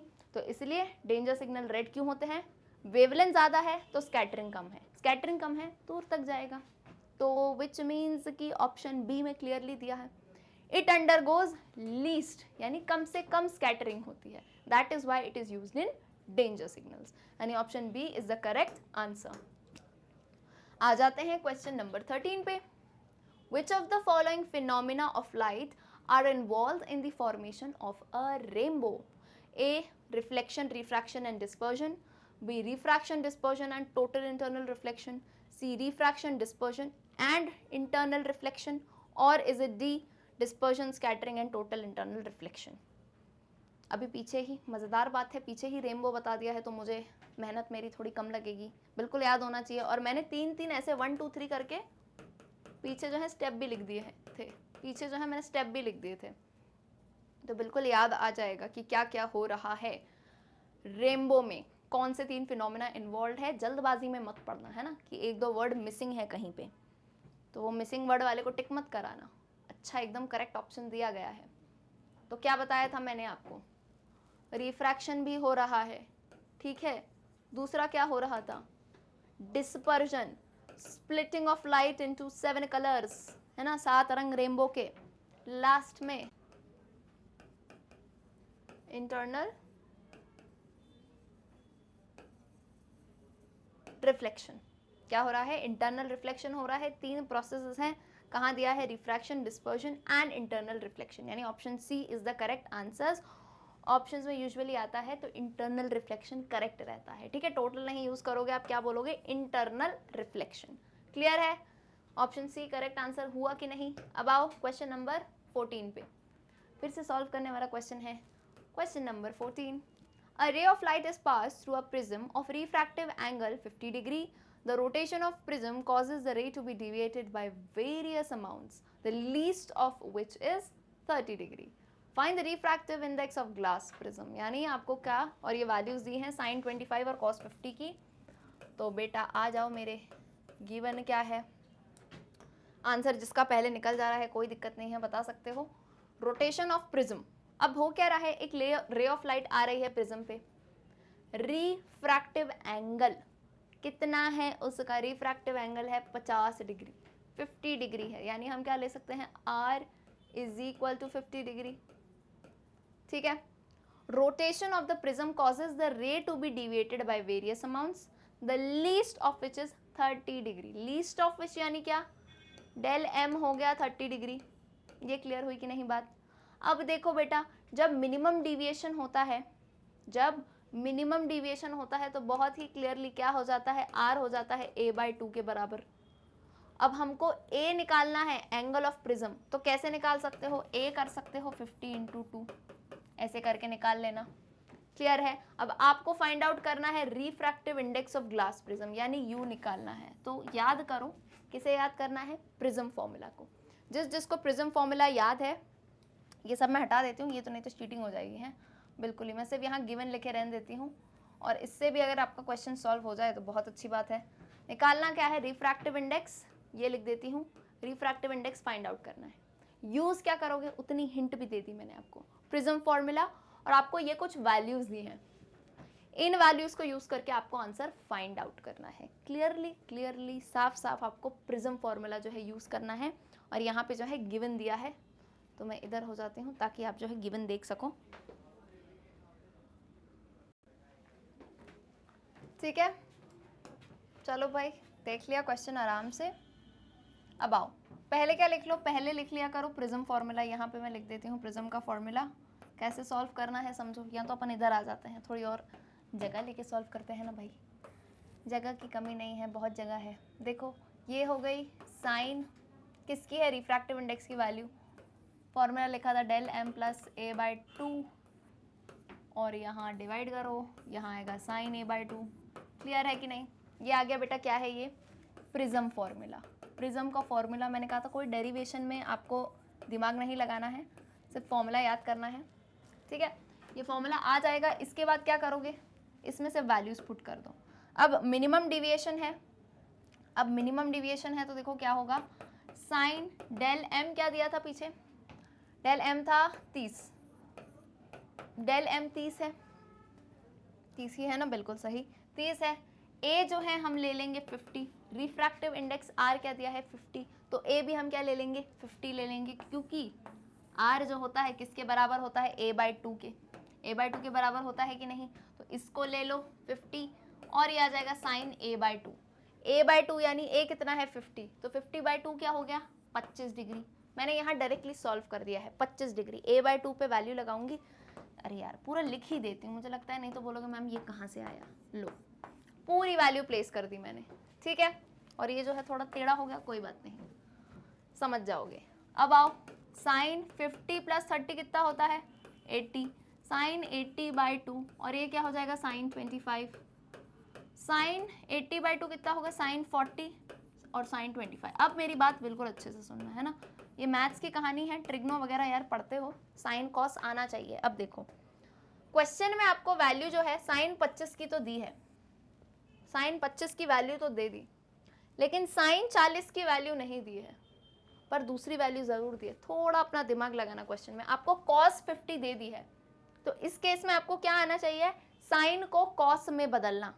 तो जब भी यहाँ पे समझ लो, वैसे तो मुझे पता है मैथ्स में ये आना ही चाहिए आपको, लेकिन अभी समझ लो, मैं बता देती हूँ। साइन को कभी भी आपको कॉस में कन्वर्ट करना हो ना, जैसे साइन थीटा है, थीटा एंगल है, कॉस में कन्वर्ट करना है तो कुछ नहीं, कॉस 90 माइनस थीटा हो जाएगा साइन थीटा के बराबर। ये सब पढ़ा हो बेटा, सब पढ़े हो आप लोग, तो क्या कर लोगे, sine theta is equal to cos 90 minus theta. तो ये डेटा मैं यहाँ लिख देती हूँ, थीटा का डेटा यहाँ लिख दो, sine theta is equal to cos 90 minus theta. तो इस केस में साइन थीटा क्या है, साइन थीटा क्या दिया है, साइन थीटा है साइन 40। तो इसको मैं लिख सकती हूँ कॉस 40 कॉस 90 माइनस 40, फॉर्मूला के हिसाब से कॉस 90 माइनस 40 लिख सकती हूँ। हाँ कि ना बोलो भाई, बिल्कुल लिख सकते हैं। और नीचे तो साइन 25 रहेगा ही। कॉस 90 माइनस 40 बेटा कितना होता है, कॉस 50। लो वही कहानी आ गई जिसकी वैल्यू दी है। अब सिंपली वैल्यूज प्लेस करो और आंसर बता दो क्या है वैल्यू। कॉस 50 की है 0.64 और इसकी 0.42, 64 और 0.42। ज़रा सॉल्व तो करके दिखाइए। ज़रिया कहाँ से आ गया मैम, सॉल्व करके बताओ इसको। सॉल्व कर लोगे आराम से, ये भी मैं बताऊं। सॉल्व जब इसको करोगे तो आंसर आपका आएगा कुछ यूं, 1.52 करके जो है आपका रिफ्रैक्टिव इंडेक्स आ जाएगा। पॉइंट हटा के सॉल्व कर दो, 64/42। क्लियर है। तो कैसे सॉल्व किया भाई, पहले प्रिज्म फॉर्मूला रखा, वैल्यूज प्लेस करी, छोटी सी चीज़ें आनी चाहिए ट्रिग्नो की, साइन कॉस में बदलना, वो भी मैंने बता दिया। और ये जो है यहाँ पे आपने सॉल्व कर दिया। क्वेश्चन में आपको क्लियरली साइन और कॉस की वैल्यू दे दी गई है। तो आंसर कितना है 1.52। किधर है 1.52, ऑप्शन बी में क्लियरली दिया है 1.52। तो 1.52 is the correct answer. Clear. आ जाए नेक्स्ट क्वेश्चन पे, question number 15। The broad wavelength range of visible spectrum is A 4000 to 8000 angstrom, B 2 to 4000 angstrom, C 10,000 to 2,000 angstrom और D none of these. Again an easy question, इसका सिर्फ data पता होना चाहिए। Visible spectrum, वो spectrum जो इंसान को आंखों से दिख सकता है भाई। यूवी नहीं दिखता है, कॉस्मिक नहीं दिखती हैं, एक्सरेज नहीं दिखती हैं, अल्फा बीटा नहीं, तो कौन सी रेज ये जो हमको दिख पा रही हैं, जो आप मुझे देख पा रहे हो, विजिबल स्पेक्ट्रम कितना होता है। डायरेक्ट आंसर है इसका, जल्दी से बताओ। Question number 15, option A, B, C या डी। एंगस्ट्रॉम यूनिट होती है वेवलेंथ की, यूनिट यूजुअली एंगस्ट्रॉम में, नैनोमीटर में भी लेते हैं, लेकिन एंगस्ट्रॉम में भी ले सकते हो, कोई दिक्कत नहीं है। सो आई होप आंसर आ चुका होगा। It is clearly option A 4000 to 8000 angstrom, किसका, विजिबल स्पेक्ट्रम का range. Clear. Let's come to question number 16। Pick the correct statement from the following. Again 4 statement दे दी गई हैं और मुझे देख के बिल्कुल समझ आ रहा है कि रेनबो के ऊपर है कहानी फिर से। तो आपको क्या बताना है, इन चारों में से करेक्ट स्टेटमेंट कौन सा है, यानी एक सही 4 गलत। जब तक मैं स्टेटमेंट पढ़ूंगी तब तक क्विकली आंसर आ जाना चाहिए। Option A, primary rainbow is a virtual image and secondary rainbow is a real image. B, primary rainbow is a real image and secondary rainbow is a virtual image. C, both primary and secondary rainbows are virtual images, or is it D, both primary and secondary rainbows are real images and it can be obtained as a spectrum on a screen। अच्छा question है ये काफ़ी, तो बहुत difficult नहीं है क्योंकि rainbow वैसे ही समझाया है, प्राइमरी सेकेंडरी, प्राइमरी के साथ एक हल्का सा रेनबो और बनता है, सेकेंडरी रेनबो नाम है उसका, और दोनों ही रेनबोज एक ही जैसे होते हैं। इतनी बड़ी हिंट दे दी, दोनों ही रेनबोज एक ही जैसे होते हैं। एक ही जैसे यानी क्या, वर्चुअल, रियल नहीं होते हैं ये कैसे होते हैं, वर्चुअल कहा जाता है प्राइमरी एंड सेकेंडरी रेनबोज को। यानी क्लियरली आसान क्वेश्चन था, option C is the correct answer. Virtual यानी वर्चुअल इमेज बनती है, इसमें रियल इमेज नहीं बनती है, तो ऑप्शन सी करेक्ट आंसर है। अब आते हैं क्वेश्चन नंबर 17 पे। The intensity of scattered light varies with amplitude of scattered light as A, B, C या D। डायरेक्ट क्वेश्चन है, कुछ भी सॉल्व नहीं करना है इसमें, सॉल्व करने मत बैठना भाई। स्कैटरिंग बता चुकी हूँ, वेवलेंथ से रिलेशन तो पता ही है, एम्पलीट्यूड से क्या रिलेशन होता है, कुछ तो प्रोपोर्शनैलिटी है, इन्वर्सली या डायरेक्टली प्रोपोर्शनल है एम्पलीट्यूड के स्कैटर्ड लाइट की। तो क्या रिलेशन है, जल्दी से कमेंट करके बताओ 17, जिसको पता हो। नहीं पता हो तो मैं अभी यहाँ बताऊंगी, उसके बाद उसको याद रख लेना। वेवलेंथ से तो याद है, वेवलेंथ का रिलेशन कुछ ऐसा था, lambda raise to the power 4। एक रिलेशन एम्पलीट्यूड के भी साथ है। ठीक है भाई, बता दूं क्या है आंसर। तो इसमें जो है एम्पलीट्यूड के साथ बेटा जो रिलेशन है डायरेक्टली प्रोपोर्शनल का है, और उसमें से भी amplitude raise to the power 2, यानी intensity is directly proportional to amplitude square. ये फॉर्मूला अगर नहीं लिखा हो तो इसको लिख लेना।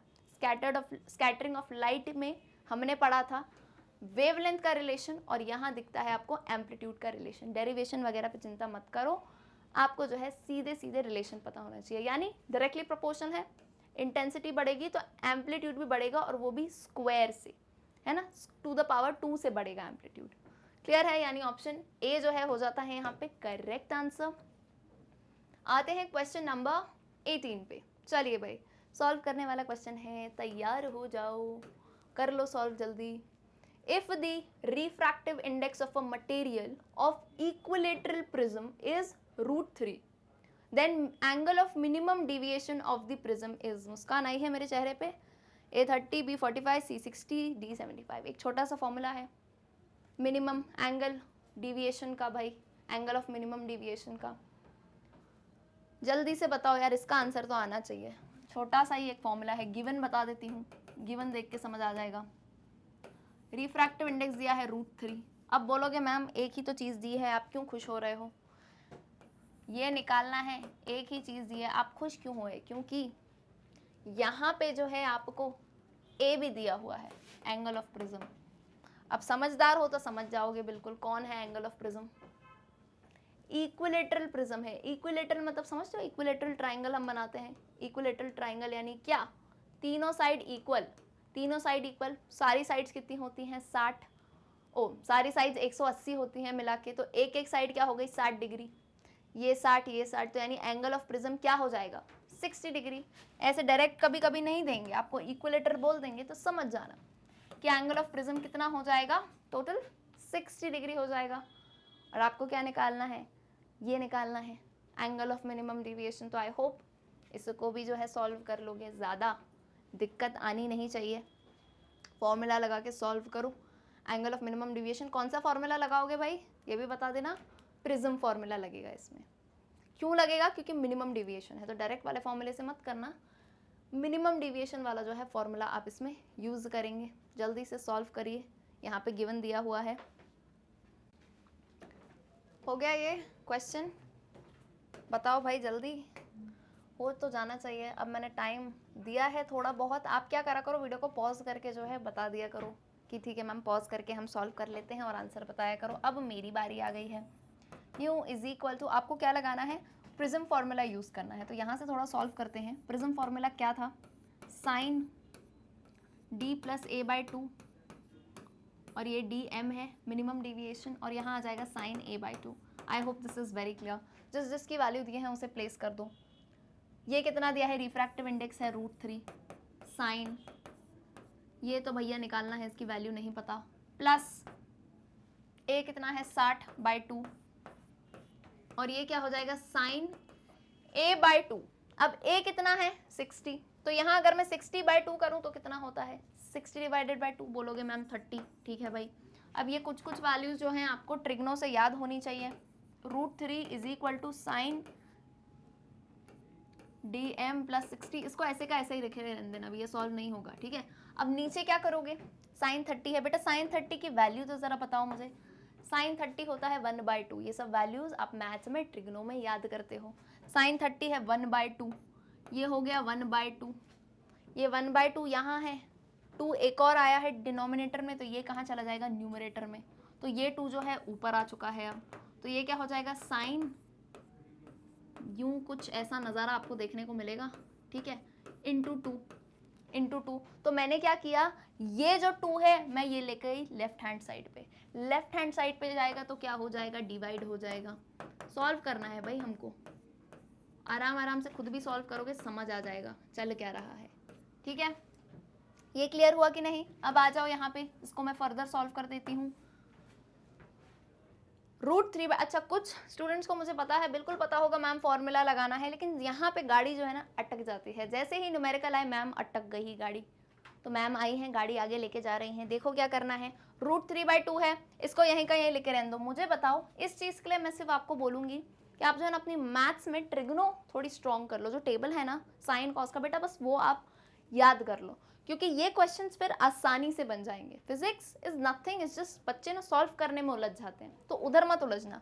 √3/2 एक साइन की वैल्यू होता है। कौन सा sine? Sine 60 degree. Sine 60 degree is basically √3/2। तो यहाँ मैंने साइन 60 लिख दिया, बात एक ही है।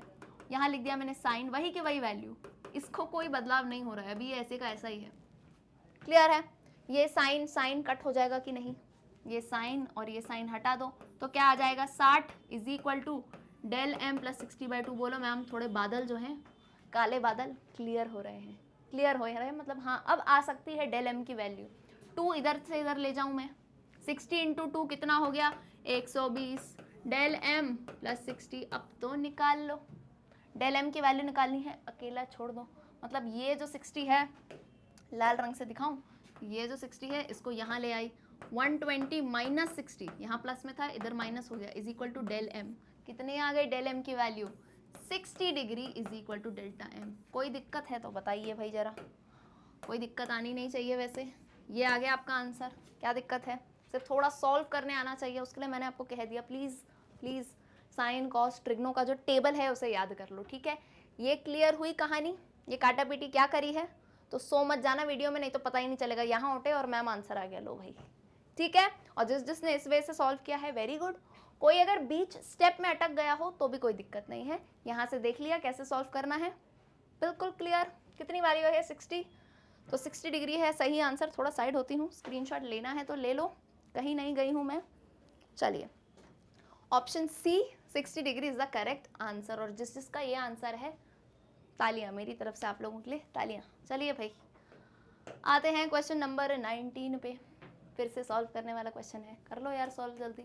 19, prism angle and refractive index for a prism are 60 degree and 1.414। Angle of minimum deviation will be, same question. ये मैंने ही दिया है पर्पसली, ताकि मुझे पता था एक क्वेश्चन तो मुझे बताना पड़ेगा पूरा, है काफ़ी बच्चे उलझ जाएंगे। अब ये तो कर ही सकते हो, सेम चीज़ है। प्रिज्म एंगल दे दिया 60 डिग्री और रिफ्रैक्टिव इंडेक्स आपको दे दिया गया है 1.414। निकालना क्या है? Angle of minimum deviation. Same question, ये तो मैं चाहूँगी आप ही सॉल्व करें, इसमें कोई बेटा कोई उम्मीद मत रखना कि मैं बताऊंगी, पर खैर लास्ट में मैं बता ही देती हूँ फिर भी, है ना? मुझे लगता है ठीक है, क्या ही करें, बता दिया जाए। जल्दी करो इसको सॉल्व, सेम चीज़ से सॉल्व कर, सेम फॉर्मूला से, सब कुछ सेम लगेगा, बस आंसर निकालना है। तो मैथ्स आपकी स्ट्रॉन्ग करनी है इस क्वेश्चन में, जल्दी से इसे सॉल्व करो क्विकली। ये यहाँ पे गिवन है, करिए करिए सॉल्व करिए, जब तक मैं प्रिज्म का फॉर्मूला लिख देती हूँ यहाँ पे फिर से।